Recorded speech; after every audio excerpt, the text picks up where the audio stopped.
Welcome back. It's another edition of the Final Mile. We're going to answer 3 Q&A questions here. They come from our listeners, a mix of via email and it might have been our Facebook group and YouTube comments, I think. So we'll get right into it, but first check out all the other content, freight360.net. You can also see the Freight Broker Basics course there if you're looking for an educational option for yourself or for some of your new team members, and check out the sponsors to help support this channel. All right, Ben, question number 1. This actually came to us, someone had emailed me directly. It was one of our folks that we did a TIA session with. So she was in our TIA group, and it was a great question. I thought it was worth answering. She said, my factoring company, and I'm paraphrasing here, my factoring company won't offer quick pay since I'm so new and I'm required to factor 100% of my loads with them. Is there any workaround? So basically, like, she's losing out on a pool of carriers that want quick pay, but the factoring company won't offer it. And then she's stuck in this like handcuff relationship where she's got to put 100% of her business, all of her loads through them. She can't exempt one and run it or just pay it herself. I mean, you've dealt way more with factoring companies than I have, so I'll defer to you on that part. But my initial thought is like, it's the wrong factoring company to be working with. But I did tell her, I said, like, if in that current relationship, until you build up a history, there's really not much you could legally do in that relationship. But my thought would be just find a factoring company that is not requiring an exclusive partnership. I mean, what would be your take on that? A few things. One, I would for sure reach out to other factoring companies. I mean, even use like Gemini or an LLM to say like, hey, can you help me research factoring companies that are more open to working with new trucking company owners? This is a broker, right? Or is this a trucking company? Yeah, she's a broker. She's a new broker. Yeah, reach out. I mean, you can probably find 1 or 2 that you can start to talk to. The other thing is like, I think it's really important that you ask why and what could be done in the short run and the long run to maybe like mitigate the risk or the why. And I'll give you like a couple examples. You should understand that like that's a common service that a lot of owner-ops are going to want. Here's one that I've seen with a client even recently, right? Where the factoring company said, we don't want to increase the credit line with this customer. And the customer was like a pretty big company. And I didn't like pull their credit, but like just looking at them, like they probably had pretty good credit for who they were, right? And when I asked a few more questions, Coach Disperse said, hey, like ask them like, is there anything we can do to maybe help you guys? Or what is the concern with increasing the line? Is it their credit rating? Is it our load volume? Because they went from like a very few loads to a lot of loads really quick, which is what you want to happen as a brokerage. But from the factoring company's point of view, their response was, well, we need something in writing from the shipper that says your volume is increasing so that we know these loads are legitimate. And then I asked the broker, who's my coaching client, I said, are you guys sending over your load tenders to your factoring company every time you invoice for a load? And they went, no, we just send over the invoice from our TMS. And I said, well, from the factoring company's point of view, you could create an invoice for a load that wasn't even run and theoretically just get the factoring company to front you a bunch of money and then go out of business, and then the factoring company's stuck. I said, when they asked the factoring company, like, what can we do to increase the credit line with this customer? All they wanted was proof that the loads were coming through from the shipper. So it was literally a simple fix of just making sure the tenders were uploaded with their invoice to the factoring company that made the factoring company be able to substantiate or prove that their load volume was going up instead of just their minimum requirement of sending over the invoice, which is just like one way to do that, right? And like there are many different reasons why a factoring company might be a little more concerned or risk averse to working with a new broker, but like ask that person, hey, how long does this typically take? What are you looking for to be able to finally extend some factoring credit to a broker? Is it just a hard, fast rule of time? I need to be in business a certain amount of time no matter what. Is it the customers I'm working with? Is it the credit worthiness of my customers? If I have a customer that has good credit and is a legitimate company, and I can verify to you, the factoring company, that this load is going to be paid by this company, what is your concern with me factoring that load? And like, I don't want to say push back, but like ask some of those questions to find out where and why this factoring company doesn't want to work with a new broker. Because they might just have a policy across the board, but they probably can and will make exceptions if you're able to work with this person to understand what are they trying to achieve, what are they trying to avoid, and what are some additional things that you can do that maybe other brokers aren't willing to do to be able to get some credit or factoring sooner than later, right? Yeah, it leads to a larger discussion that factoring and credit is a hurdle that almost every new broker is going to every new business goes through that, work through, but each scenario is a little bit different, which is why there's not a one size fits all solution to solving these problems. So that's where having a conversation, because you could also be the broker that a carrier won't book one of your loads because their factoring company won't. Yeah, and here's another way. Like this is a very like one-off situation, but like we had a client a couple years ago that was in this position, and I asked him, I said like, well, how's your credit? What do your assets look like? And he's like, well, I own my house outright. I have good credit, but like I don't have like extra cash to cash flow my own loads. So what we did was we asked a bunch of these questions, and the factoring company said, well, if you deposit like 10 or 15 grand with us, we'll allow you to factor, and then we can literally grow your line of credit month over month. Well, he's like, well, I don't have 15 grand. I said, well, you do own your house outright, but you can go and get a personal line of credit against your home, take that 15 grand, give it to the factoring company until you establish credit as a business with them. Then once you have your credit, pull the 15 grand back out and then pay off your home equity line of credit. And then you go back to a traditional relationship. And I'm not suggesting everybody borrow against their home to solve this. I am just saying there are lots of different ways to be able to work towards the solution that you're trying to.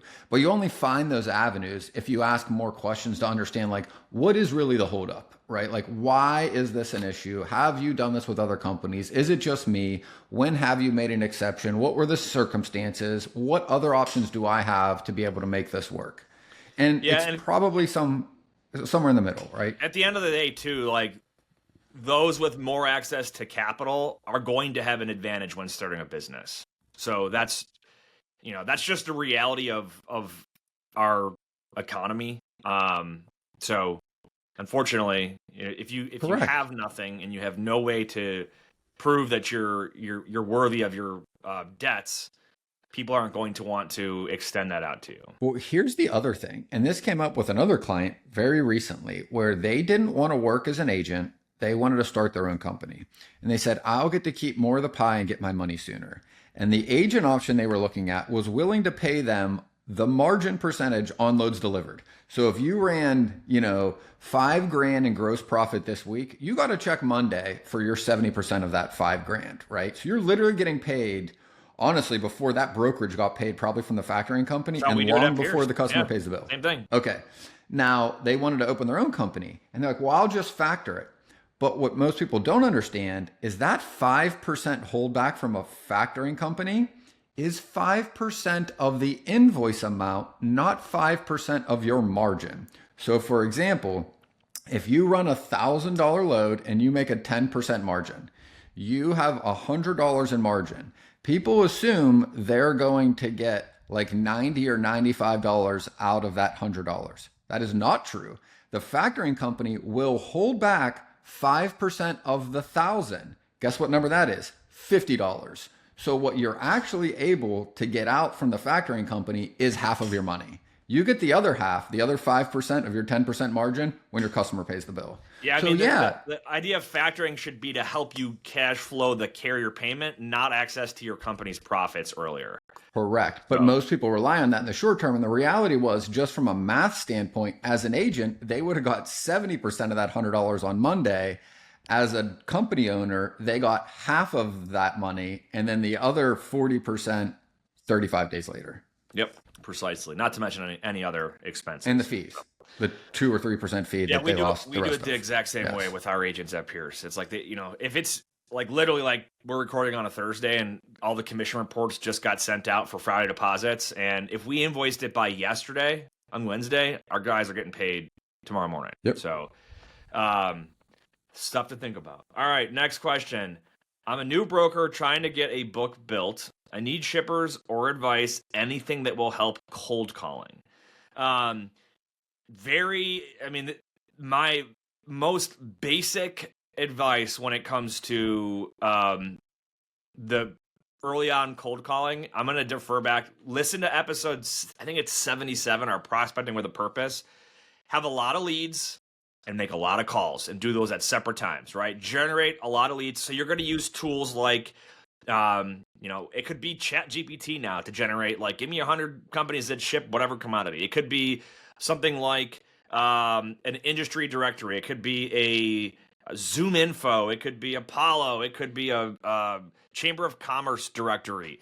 But get a lot of leads that have something in common, whether it's commodity, equipment type, the geographical location of their shipments, etc. Get a bunch of those, and then at a separate time, go through and hammer out a bunch of calls, and the repetition is what's going to make you better. The repetition on both sides is going to what makes you better at generating the right leads, with the right person to call, with the right phone number, and having the right kind of conversation, asking the right questions, knowing what to say to a gatekeeper, knowing how to navigate your way through to get to the right person.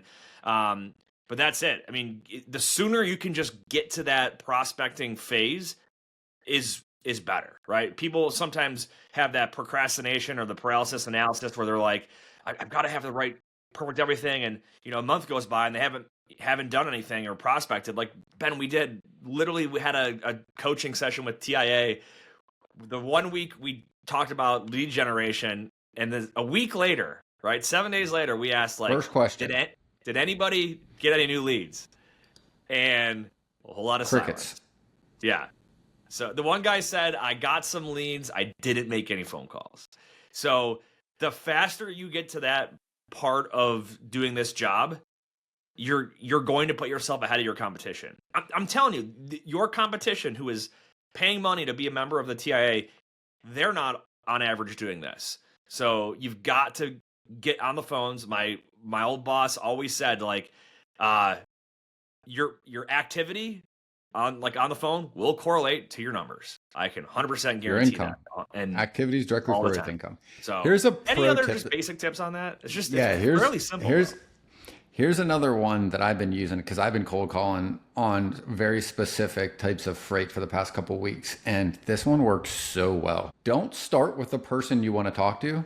Start with the person most likely to pick up the phone that is connected to the person that you want to talk to. So for example, I was working on a very large company yesterday, like 10,000 people. I have Zoom Info, so I can get pretty good phone numbers for almost anybody in the logistics department. But guess what? People in logistics department get cold called the most. They are the least likely people to answer an unknown phone number, right? Guess who the most likely people are to answer the phone at a company that big? Sales rep. New sales reps. The older sales reps don't necessarily answer the phone unless it's somebody they've been doing business with. The kids that are 24 and 25 that have been there a year or two, they're so worried about not answering their phone because it might be a boss, a customer, or someone else that needs them. They answer every phone call. And they're more, I don't want to say intimidated, but they're more likely to just open up because they don't know what they should be saying. And in 3 phone calls, I was able to get 2 younger people at the company to answer the phone, give me exactly who the point of contact was at shipping. I got one of them to send me an email introduction to the person I needed to talk to. The other guy gave me the cell phone. And when I called the point of contact cell phone, who wouldn't answer my phone call, I was like, yeah, I just talked to Mo over in your Chicago office. He told me to give you a ring related to this. Boom. Warm opening. Guy opened up immediately because it wasn't a cold call. I was now referred to the guy who just gave me his phone number that I talked to, 5 minutes before that, and just created my own referral to get directly to the person. Yeah, it's pretty good. I like that. Another one I have heard too is the new hires. So like one of my brokers would have like an Indeed. I don't think she does anymore. She used to have like an Indeed alert set that whenever there was like a hiring a new position logistics coordinator like job posting, yep, she would she knew either they were having problems in that department or that maybe they were growing and hiring new people. So to basically be able to get a hold of someone that's either new or someone that clearly is having trouble and needs some sort of help. So, yeah. And you know what I would do, honestly, in that scenario? I would probably call HR and try to ask some questions to find out maybe who the hiring manager is or who I would be reporting to or what the title of the person I would be reporting to if I wanted that job, then cross-reference that title, and then I would reach out to the person because that's the person directly that needs that help. Some good investigative work there, Ben. All right, our last question today. What business certifications can help me get government freight if I am eligible? So we're talking there's a list, and I would encourage people to look them up. But if you are, if again, these come down to the ownership status of your company. So like veteran owned, for example, there's a and any of these like women owned, minority owned, underserved area or demographic, I think is one of them. If your business has that certification because it meets those criteria, there is a percentage of certain government freight, whether it's DoD or FEMA or any other DoD related shipments, and in contracts in general, that they reserve a percentage of their contracts to businesses that meet those criteria. Your business needs to A, be eligible based on its ownership, and B, needs to actually go get the certification. I ran into an issue last year where a guy's like, he was trying to get in with a large company that had a government contract that they ran freight for, and they said, oh, if you if you have veteran status, you can we can bypass the quote, we're not adding any new carriers right now or any new brokers. It was like their exception of policy if you were veteran owned. And the guy's like, Nate, he's like, you're a military guy. And I'm like, I don't own the company though. Oh, you want to sell me the company? I'll take 55%. That doesn't apply to you if you're not the actual like principal owner or officer of the company that is. Nate, outside the box, man. 55%, man. I'll get you the veteran owned status. We had a conversation similar to that, and he's like, if we need to work something out on paper, but it ended up we ended up not going that route. But so those are my big things. Is you have to truly qualify for it, because I've had people that they think they can do that, and then they realize they set up their business in a certain way, and they aren't necessarily a 51% owner of the company or higher, and they went 50-50, and now it screws them over. So.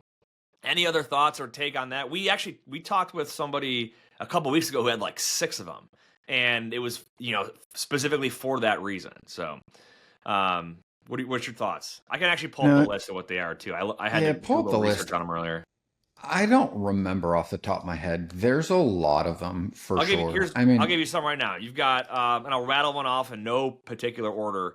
Service disabled veteran owned small business, small percentage of the DoD.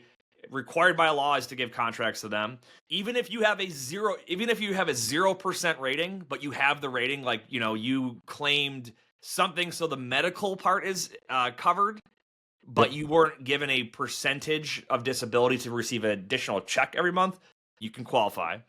There's veteran-owned small business. There's Hub Zone, which is the historically underutilized business zone. Small disadvantaged business program.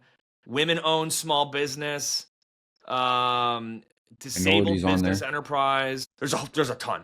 There's a whole crap ton of them. But yeah, and again, depending on the department that you're looking at, will differentiate what percentage goes to that. But those are good questions to ask too. Like if you're prospecting government freight, you can ask like, hey, is there any certifications that you can let me know about that might help me in my chances of getting awarded some of this freight? And they should know. But again, you're not going to qualify for everything if you don't meet their criteria. So if you didn't serve in the military, you're not going to get veteran status. If you're a man, you're not going to get woman-owned business status. But yeah, so there's a whole bunch of them. I didn't even know about the Hub Zone one before, but there's a whole bunch in there. Let's see. Is there any others? Nope, that's pretty good. Any other thoughts on that one, Ben? Cool. I kind of feel like the whole theory of today's Q&A was like thinking outside the box to try and get factoring companies to work with you, carriers to haul for you, and customers to do business with you. So hopefully we helped somebody out there. Final thoughts, Ben. Whether you believe you can or believe you can't, you're right. And until next time, go Bills.